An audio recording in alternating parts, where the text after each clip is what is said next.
Hi guys, welcome to the next part of the series on my spiritual awakening story. So where I left it last time was I just had this peak experience, call it Kundalini awakening, arising and passing away.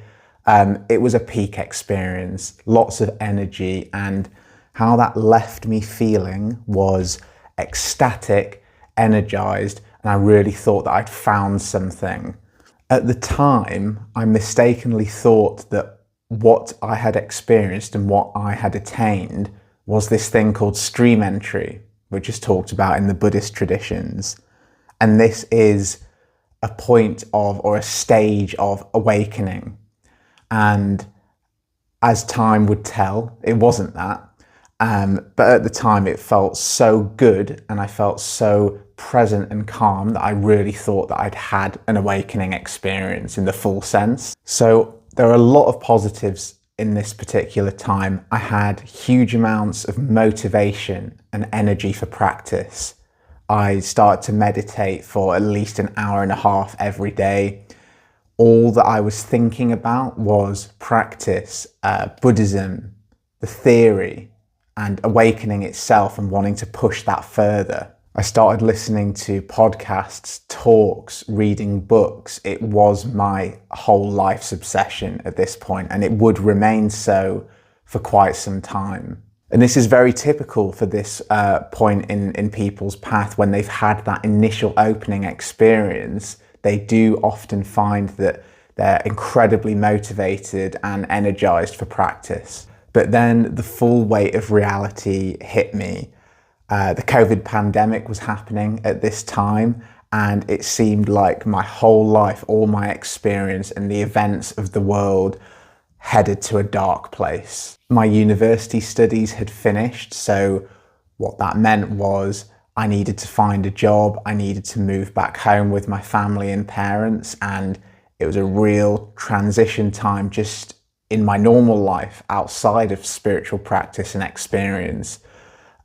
But as often happens, spiritual experience and life experience actually merge, and you see more and more that they become one and the same. So I was experiencing the pandemic isolation that everyone had, and that fear of what's happening and how bad could this be, and might the world end or change forever. When I was back at home, my health anxiety came back with a vengeance. It was as if all those old wounds that I'd carried and thought that I'd got past returned.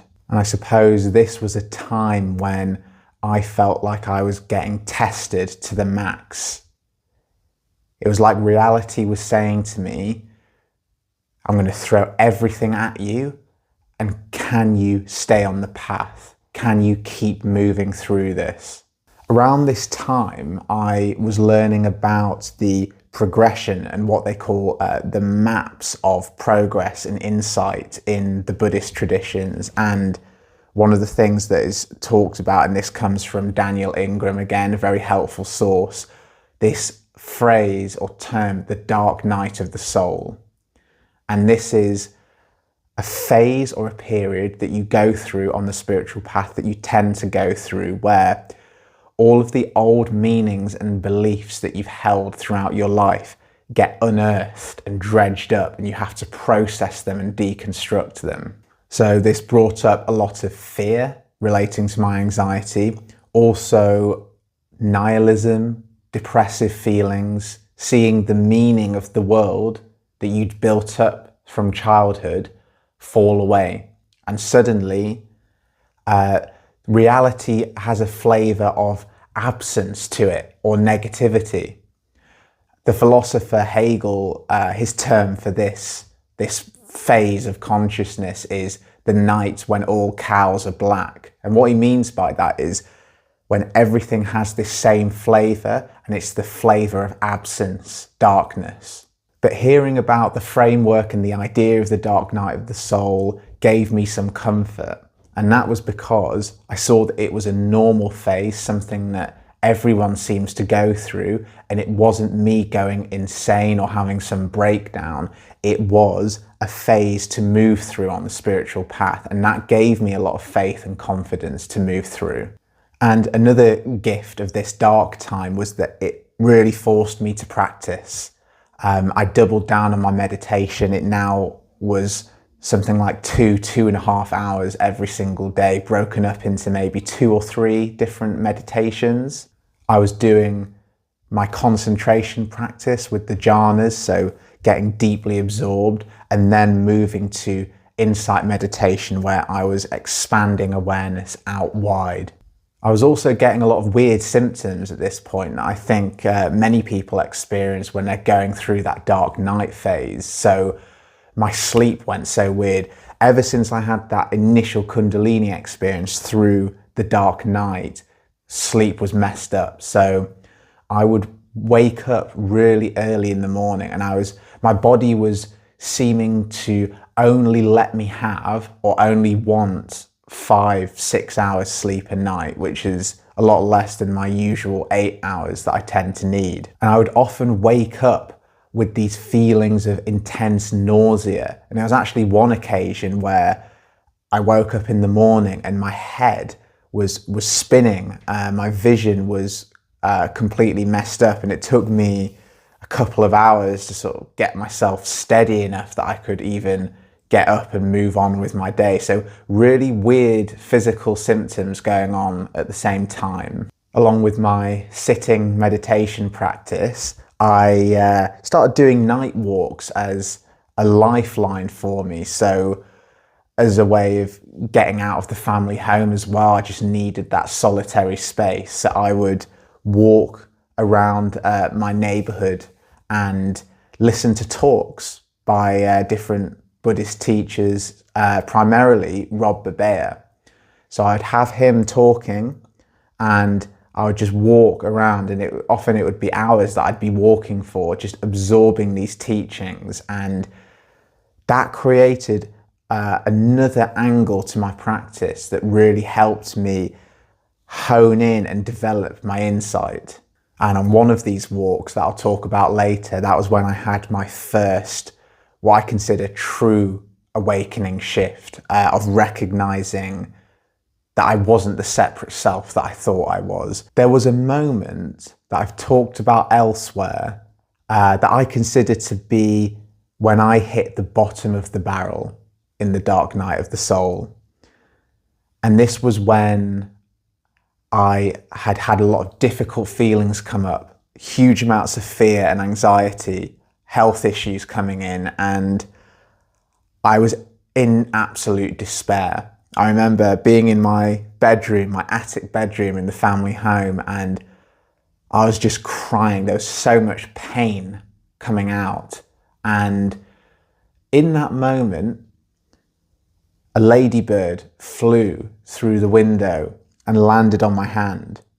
And that was a big shift for me because it represented that there was hope and that there was light at the end of the tunnel, and that maybe the worst was behind me. It was a very intense and emotional spiritual experience. And I actually consider it to be, when I look back, a mystical experience, because the pain and the suffering and the sorrow was really ramped up. But there was also this sense of overwhelming love and beauty with this ladybird that kind of come to show me a glimmer of light in the darkness. It was a marriage of the most intense negative feelings that you can have, and also the most intense positive and loving feelings you can have. And those came together and existed in one moment. And that's why I consider it to be one of the most mystical experiences that I've had in my life so far. What happened next was when I broke out of this dark night of the soul. One evening, I was listening to a talk by the teacher Rob Burbea, and he was talking about a school of Buddhism called Yogacara, and this means mind only. So the philosophy of this school was to recognize and to see through practice that all experience is just mind. There is no outside the mind or inside the mind. Everything is just appearing within one mind. And as I was walking around my neighborhood, noticing the leaves on the trees and the walls that I was passing, and listening to Rob's teachings, I had this experience where what I was seeing, suddenly I realized was not separate from me. There was a sense that the visual field, the object that I am looking at with my eyes, is a part of me. And in the moment of this recognition, it felt like my sense of body fell away and dropped out of me. And what was left was just this space of awareness in the visual field. In one moment, all the feelings of anxiety that I had about my body and what might be going wrong with it, all of the health anxiety stuff, suddenly fell away. And what was left was this open space and this relief and this sense that I'd finally got it. I'd finally understood what I'd been looking for to find relief from this suffering that I'd been dealing with my whole life. It was almost like this experience was confirming a deeper, older intuition that I'd had for a lot of my life, that I'm not just this person inside my skull, inside my body, behind my skin. What I am is beyond the artificial conceptual boundaries of my body and the world, subject, object. This experience was a falling away of that separation, and with a falling away of the separation, the relief from suffering comes. I felt lighter in my body, almost like I was floating through the world. So when I walked home from this walk that I was on, I was just carried, and there was so much bliss and happiness and relief that I'd finally understood this thing. I'm still a bit unsure about whether this was what we might call stream entry or the first stage of awakening.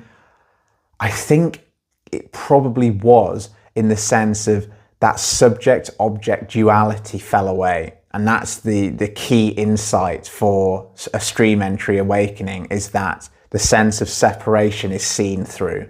And this idea of connecting with the wider, bigger sense of self, or losing the smaller sense of self or ego, this is the heart of what I am getting at with the work that I'm doing with the Art of Quiet. And this is what I want to share with people, that at the deepest level, if you really want to pursue it and you are diligent with your practice, you can attain this thing called awakening, and you can find massive amounts of relief from the suffering that you experience that comes from a sense of yourself as separate from the rest of the world.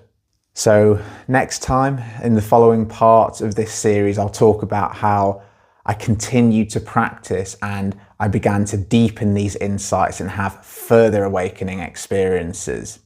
Thank you for staying with this story. I'm really happy that there are people out there who seem to care about it and want to listen. And I'm really enjoying, from my perspective, the process of sharing this with you, because it helps me to actually contextualize the stuff that's happened to me, and putting it in a way of trying to communicate that to others is actually really therapeutic for myself as well. So just a big thank you to the little community that I'm growing here.